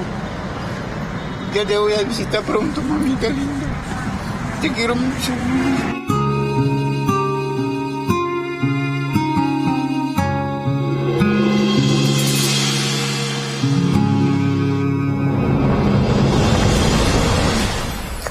Hay varias cosas que nos preocupan. Estuve conversando con Lorena sobre este tema hoy día. En primer lugar, la integridad de los ancianos, por supuesto, y por sobre todas las cosas. Como dije, ancianos en situación vulnerable, con escasos recursos económicos, que lo que necesitan es vivir sus últimos días en este mundo de una manera tranquila y en paz, ¿no es cierto? Y se encuentran con esta mujer que ya hemos escuchado a los vecinos y a ellos mismos decir que los maltrata, que los hostiga, que los arrincona. Entonces nos preguntamos con Lorena, ¿Qué papel juega aquí, por ejemplo, la Iglesia? Entiendo que a Lorena le han dicho, nosotros ya nos desentendimos, nosotros ya no tenemos nada que ver. ¿En virtud de qué? ¿Cómo es que además la Iglesia, que debiera velar por la integridad de estos ancianos que alguna vez estuvieron en su cargo, por lo menos interesarse de cuál es su suerte? Sobre todo cuando estas denuncias no es una, no es dos, es año tras año los vecinos levantando la voz en nombre de estos ancianos que están solos, ¿no? Solos a su suerte. Y pedirle a la señora Segarra que dé la cara. Ahí hemos escuchado claramente las intenciones de declararse posesionaria y hacerse de una venta millonaria. ¿A razón de qué? O sea, ¿por qué tendría que ocurrir una cosa así si en el inicio de toda esta transacción estaba la Iglesia de por medio? Yo le pido, por favor, al arzobispado que ponga un ojo en este tema del albergue de ancianos, porque la integridad de los seres humanos está por encima de todo. Y sobre todo por encima de los apetitos económicos de una mujer que es la administradora solamente, no la dueña de ese asilo de ancianos. Nosotros con esto nos vamos a la pausa y vamos a regresar para hablar de la vacancia frustrada y de todos los elementos que ha incluido la fiscal que está siguiendo el caso y que ha armado incluso ya como una especie de organigrama en el que se ve cómo es que Richard Swing termina logrando estos contratos en el Ministerio de Cultura y que apuntan directamente al presidente Martín Vizcarra. Vamos a regresar con eso aquí en Día D. Antes, mensaje de nuestro auspiciador. ¿Conoces la forma más rápida para cambiar tu dinero? Cocos y Lucas, la única web donde cambias dólares y soles y recibes tu dinero de inmediato y en tu cuenta. Es automático, obtienes un tipo de cambio buenazo y además es muy segura, ya que es un producto del BCP. Les dejo además un super dato. Cambia durante este mes y te devuelven hasta 30 soles por tu primera operación. Ingresa a www.cocosilucas.bcp.com. para www.cocosilucasbcp.com. Para mayor información de términos y condiciones, visita la página oficial de Facebook Cocos y Lucas. Bien, pausa y volvemos. Esta noche, en Día D, la ruta de la investigación fiscal por los cuestionados contratos de Richard Swing y los cargos que el presidente Martín Vizcarra podría enfrentar después de su mandato. La presidencia de la República del señor Martín Vizcarra, desde el punto de vista moral, está muerta. El Swinggate, ¿no? Que nos ha tenido a todos, pero sentados al borde del sillón y comiéndonos las uñas. El presidente Martín Vizcarra no podía rehuir a comparecer ante el Congreso de la República. Él lo sabía y tuvo que ir, aun cuando sabía que no habían los votos necesarios para que esa vacancia fuera aprobada. Y se presentó y aunque aseguró una vez más que él iba a responder ante la justicia, la verdad es que en su exposición no fue al tema de fondo, no esclareció ninguna de las interrogantes respecto al tema de fondo. Y más bien afirmó que lo único ilegal y probado hasta ese momento habían sido las grabaciones traicioneras de su exsecretaria Karen Roca y luego pidió disculpas a todos los peruanos por una situación que hay que decirlo y recuérdenlo ustedes, él es protagonista de esta situación tan engorrosa, pidió disculpas porque los había tenido distraídos a dos poderes del Estado, el Ejecutivo y el Legislativo, en medio de esta pandemia con un virus que mata ciertamente. Bueno, punto seguido dejó a su abogado en el uso de la palabra y él se fue a Trujillo porque tenía agenda de trabajo programada ahí, pero tomen nota que Trujillo es el bastión del clan Acuña, líder de la bancada más numerosa en el Congreso y que sin duda ayudó a inclinar la balanza en contra de la vacancia y no tanto a su favor, porque no es que se le haya dado crédito a la palabra del presidente Martín Vizcarra, que no se condice con todo lo que se ha escuchado en los audios y con las nuevas revelaciones y publicaciones que se han ido decantando, ¿no es cierto? No es un voto de respaldo a su gestión tampoco, simplemente, y ya se ha dicho hasta el cansancio, aquí lo que había que hacer es poner por delante a la necesidad de la reactivación económica, de darle predictibilidad al país y de generar, si eso es posible aún, gobernabilidad a este país con miras además a una transición democrática en abril. De esta refriega agotadora, nadie sale bien parado. No no sale bien parado el señor Manuel Merino, presidente del Congreso, ni la mayoría de los parlamentarios que, ¿no es cierto?, apoyaron, ¿no?, la moción de vacancia y en la hora nona voltearon su voto, dejando ver en algunos casos, ¿no?, muy visibles los apetitos de poder que estaban escondiendo y los estaban escondiendo muy mal. Pero sale muy mal parado el presidente de la República, con su credibilidad absolutamente mellada y su imagen también. Solo, gobernando solo y sin operadores políticos, gestionando una pandemia, pero con los ojos, la mente y los oídos puestos en cualquier otra revelación que lo pudiera poner nuevamente en entredicho. ¿Cuál es la hipótesis de la Fiscalía a esos documentos? Eso es lo que ha accedido Richard Apolo. La Fiscalía que ya ha armado como una especie de organigrama, como les decía, donde se va enlazando quiénes participan, ¿no?, quiénes están enlazando, ¿no es cierto?, para que Richard Cisneros o Richard Swing tenga estos contratos en el Ministerio de Cultura. Y este organigrama apunta directamente al presidente de la República. Richard Apolo. Dicen que Ciro Zabaleta, ingeniero metalúrgico de profesión, es un tipo con mucha suerte. Su amuleto, afirman algunos, sería la estrecha amistad con el presidente Martín Vizcarra, con quien trabajó en el gobierno regional de Moquegua cuando Vizcarra era presidente de aquella región. Así que ni bien Vizcarra se sentó en marzo del 2018 en Palacio, tras ser vacado PPK, las visitas de Zabaleta al presidente Vizcarra empezaron.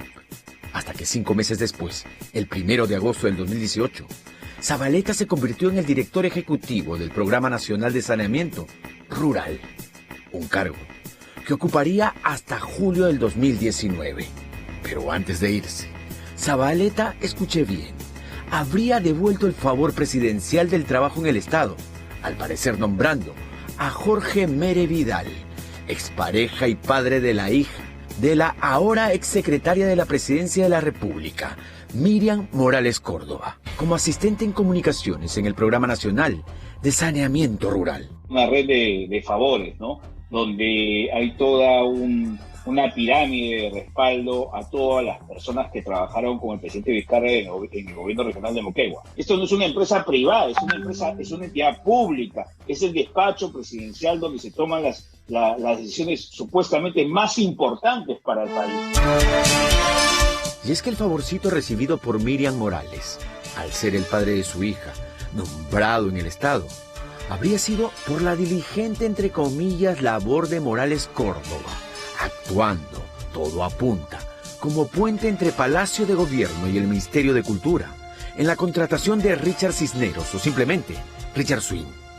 Tanto que la primera Fiscalía especializada en delitos de corrupción de funcionarios señala en esta disposición fiscal a Miriam Maribel Morales Córdoba como instigadora en presuntos delitos como obstrucción de la justicia y ocultamiento de pruebas, en una cadena de favores que salpicaría incluso a la exministra de Cultura, Patricia Balbuena. El análisis de esta disposición fiscal, entre otras muchas cosas, recoge las declaraciones de este aspirante a colaborador eficaz y de otra parte la declaración o testimonio del testigo de reserva, y ambos coinciden en señalar que Miriam Morales contactó con Patricia Balbuena de forma tal que se le diera una oportunidad laboral, textualmente, al señor Cisneros en Cultura.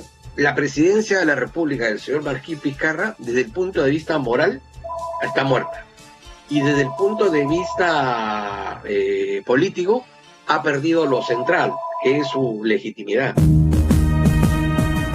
Cuando meses atrás el escándalo Richard Swing saltó a la palestra, el Ministerio Público comenzó sus indagaciones. Entre ellas, recoger toda la información digital que ayude a esclarecer cuántas veces en realidad Cisneros había ingresado a Palacio de Gobierno.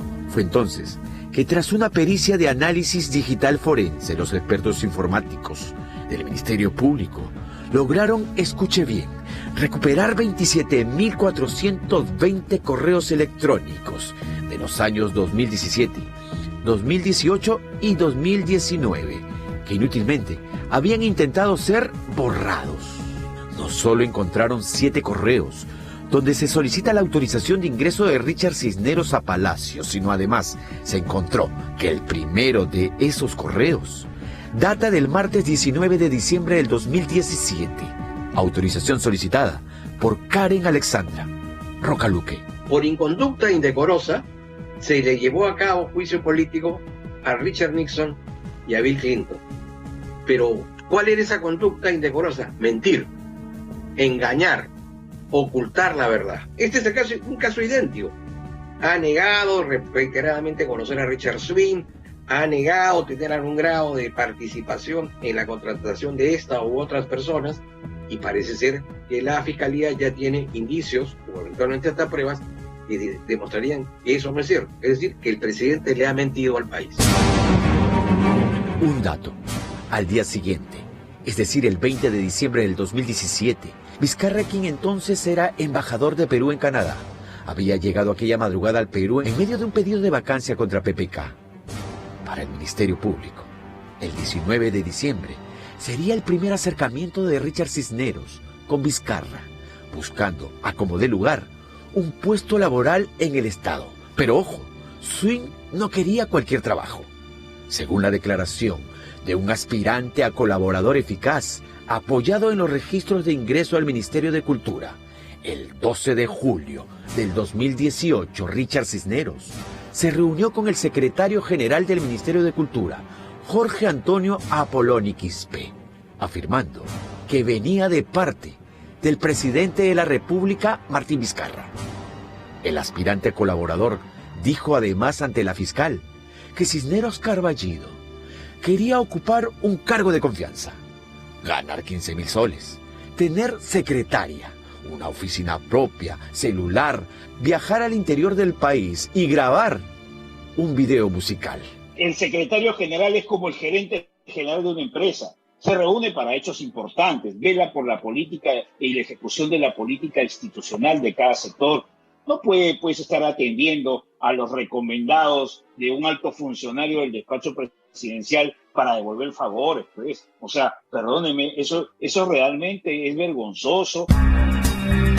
Pero vayamos en la línea de tiempo, y esta nos lleva, según las indagaciones de la primera Fiscalía Especializada en Delitos de Corrupción de Funcionarios, al martes 12 de junio del 2018, 11:30 de la mañana, fecha en la que se habría producido en la sala de embajadores de Palacio de Gobierno una reunión entre Richard Cisneros Carballido y el jefe de Estado, Martín Vizcarra, para supuestamente realizar los acuerdos subrepticios, dice la Fiscalía, por un puesto de trabajo en el Estado. La autorización de ingreso de Cisneros a sala de embajadores fue solicitada por Karen Roca. Swing sería atendido, corrobora el correo, por SPR, señor presidente de la República. Por entonces, Cisneros Carballido ni siquiera estaba aún inscrito como proveedor del Estado. La contratación directa es un mecanismo que le permite a la entidad contratar rápidamente a quien requiera o lo que requiera para cubrir una necesidad. No puede ser abusada y desnaturalizada de esta forma, violando principios del Código de Ética de la Función Pública e incurriendo en ilícitos, inclusive de carácter penal. Según las investigaciones fiscales, tras aquella reunión entre Vizcarra y Swing, el jefe de Estado habría recomendado, dispuesto y ordenado a ministros de Cultura buscar un puesto laboral para Richard Cisneros. En esta etapa entraría a tallar con todo Miriam Maribel Morales Córdoba. De acuerdo a la Fiscalía, el jefe de Estado habría acordado con ella contactar telefónicamente y luego directamente con ministros de Cultura. En este punto, para la Fiscalía, ha sido también importante lo dicho por el testigo en reserva, quien corrobora que Patricia Balbuena fue contactada personalmente y telefónicamente entre junio y julio del 2018 por Miriam Morales, por encargo del presidente Vizcarra. En el caso de la ministra Balbuena, ella estaría protegida por el antejuicio, ¿no es cierto? Se le imputaría la comisión de un delito en el ejercicio de la función, pero para efectos de evitar de que detrás de la denuncia o detrás de la investigación digamos, se oculte un móvil de naturaleza política, el Congreso de la República lleva a cabo una investigación y si concluye de que en efecto no hay móvil político, hay verosimilitud en los hechos, es el Congreso de la República quien denuncia. Y es que según lo avanzado por la fiscal a cargo del caso, la situación de la exministra parece complicarse más con un hecho preocupante sucedido cuando saltó por primera vez el caso Richard Swing. Y es que según el testigo en reserva, a principios de junio de este año, Balbuena fue convocada supuestamente a Palacio para un consejo de ministros. Pero ya en el lugar, fue conducida por Miriam Morales a Sala Grau para reunirse con el presidente Martín Vizcarra. Según el relato del testigo en reserva, aquella vez Vizcarra le dijo a Balbuena que no se preocupara por las investigaciones del caso Cisneros. Y a continuación, según el testigo, Morales no solo le dijo a Balbuena que estaba coordinando con Cisneros y los demás involucrados, sino instruyó a la ministra para que diga ante la justicia que conoció a Cisneros el 2 de abril del 2018 en el cóctel de la juramentación del nuevo gabinete. Sin embargo, lo más grave vendría a continuación. Dice el testigo que Morales Córdoba dispuso a un personal para que limpiara el celular de la ministra, buscando al parecer borrar toda huella que nos vincule directamente con Cisneros. Lo que podría eventualmente suceder es que si se presentaran nuevos hechos distintos a los que el Congreso evaluó, podría pues eventualmente presentarse una nueva moción de vacancia, pero sobre otros hechos, ¿no? Ya no sobre el segundo auto. Volviendo a la línea de tiempo, la segunda vez que Cisneros se reunió con Jorge Apoloni Quispe, secretario general del Ministerio de Cultura, fue el 16 de julio del 2018. Ya para entonces, la ministra Balbuena le había indicado a Apoloni que pese a que Swing no contaba con el perfil para trabajar en el ministerio, busque dónde ubicarlo. Donde habrían acordado que se le contrataría para promover los espacios culturales de la entidad por 3 meses y que para ello debería estar inscrito en el Registro Nacional de Proveedores de la OCE. A pie juntillas, Richard Swing le hizo caso al secretario general del Ministerio de Cultura y al día siguiente, es decir, el 17 de julio del 2018, Richard Cisneros Carballido ya aparecía en el Registro Nacional de Proveedores, así quedaba todo listo para ser contratado, como finalmente sucedió. El resto es historia conocida con capítulos por escribir y cuyas líneas, de hecho, irán apareciendo nuevos nombres. Por lo pronto, las dos mujeres que hasta hace poco formaban parte del círculo más cercano del presidente Vizcarra, no solo se han quedado sin poder, sin trabajo, sino ahora la Fiscalía les ha variado su condición legal pasando de testigos a investigadas por delitos gravísimos.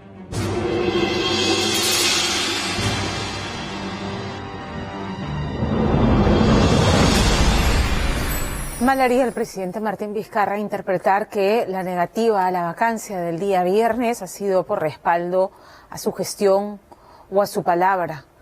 Aquí lo que en el discurso se ha dicho es que se ha ponderado la necesidad, como dije, de que el país tenga predictibilidad, de que todas las autoridades se enfoquen en la reactivación económica, en generar las condiciones para que ello ocurra y en seguir atendiendo el sector salud, ¿no es cierto?, sin descuidar que el foco tiene que estar en reactivar, en generar condiciones para que haya más empleo y que haya predictibilidad para que los inversionistas sientan confianza de que aun cuando estemos, ¿no es cierto?, en un momento de transición, ¿no es cierto?, con las elecciones el próximo año, el Perú es un país viable donde se respetan las leyes, las normas y la Constitución. Y responder ante la justicia. Ojalá que lo que ha puesto el ex congresista Víctor Andrés García Belaúnde en su cuenta de Twitter el día viernes no sea un adelanto de lo que viviremos los meses por venir. Que Pedro Pablo Kuczynski se salvó de la primera vacancia, pero no de la segunda, y se preguntaba, ¿y habrá en este caso un segundo pedido de vacancia? Por favor, no mojen que no hay quien planche. No mojen que no hay quien planche. Nos vamos a la pausa con esto y vamos a regresar para hablar en vivo con el teniente general de la policía, Erly Rojas. Él es inspector general de la policía, quiere hacer un pronunciamiento respecto al caso que ha presentado esta noche Angélica Villegas, la situación en la comisaría de Saña, donde le negaron recibir una denuncia de agresión sexual a una madre de familia.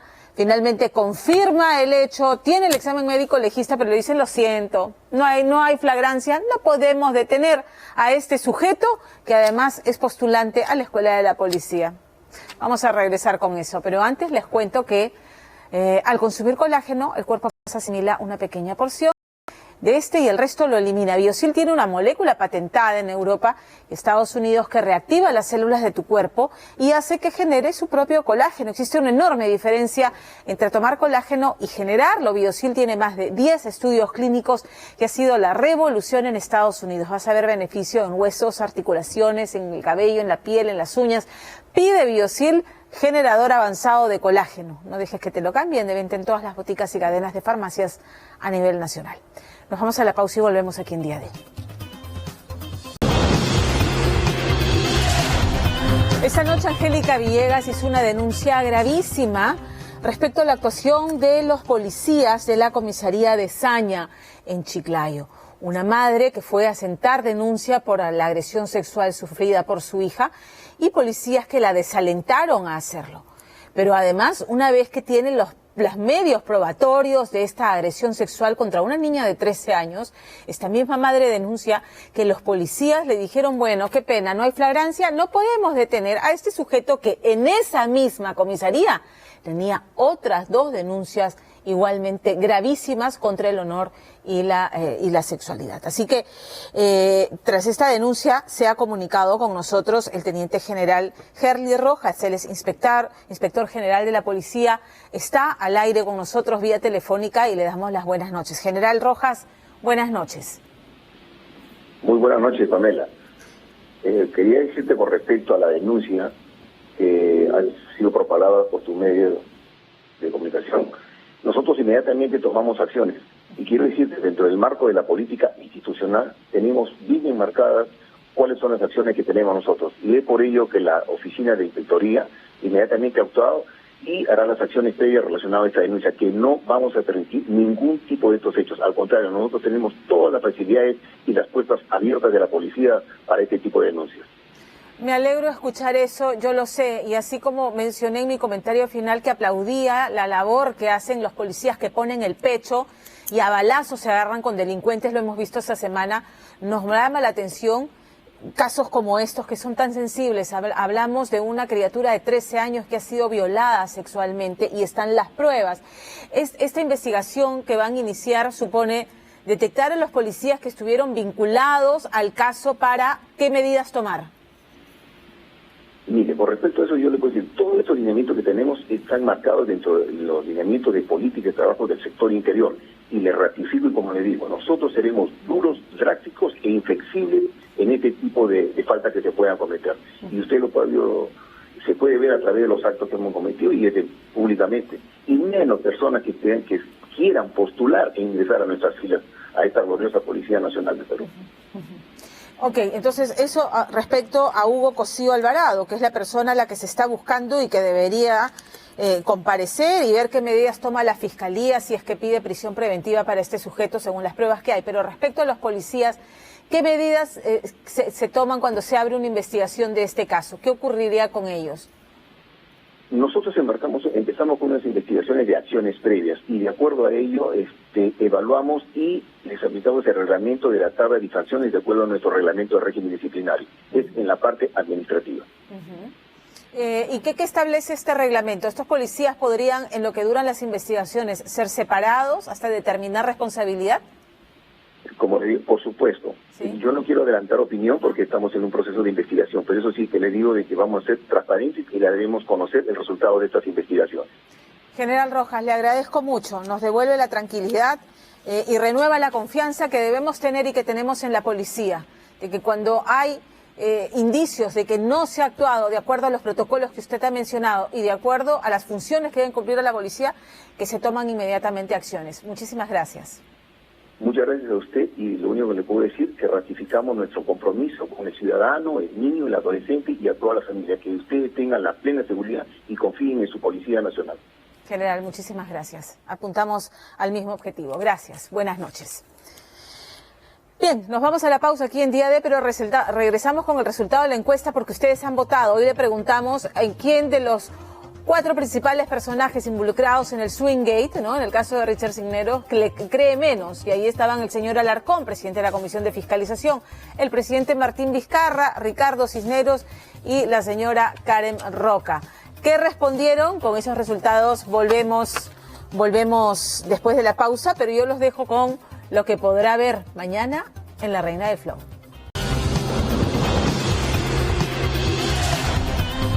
Muchas gracias por acompañarnos esta noche en Día D, pero sobre todo gracias siempre por participar en nuestra pregunta del día. Y hoy les preguntamos, ¿a quién le cree menos? ¿No es cierto? De los 4 personajes principales de la conspiración, ¿no? Por la vacancia. Y está en pantalla, mayoritariamente votaron por el excontralor de la República, Edgar Alarcón. Lo decía, el señor tiene 2 denuncias constitucionales. Se ha pedido que se le levante la inmunidad parlamentaria. Para el señor, además, hay un pedido de 17 años de prisión por delitos presuntamente cometidos durante su gestión como Contralor General de la República, a cargo del que fue destituido por el anterior Congreso, precisamente por esos delitos que están ahí, esperando a que termine su gestión como congresista, porque le levantarán la inmunidad para que responda ante la justicia. ¿Qué hace como presidente de la Comisión de Fiscalización? ¿Cómo es que todavía no ha dado un paso al costado? Ha dicho que no, que él continuará ahí. Y en el Pleno no se discuten, por supuesto, el pedido de levantamiento de inmunidad para que, como hijo de vecino, ¿no es cierto?, como hijo de vecino vaya y responda ante la justicia. Eso no va a pasar en este Congreso. Pero ustedes votaron. Gracias por participar. Nos vemos el próximo domingo con contenido potente y siempre con una pregunta para ustedes. Muy buenas noches. Chao.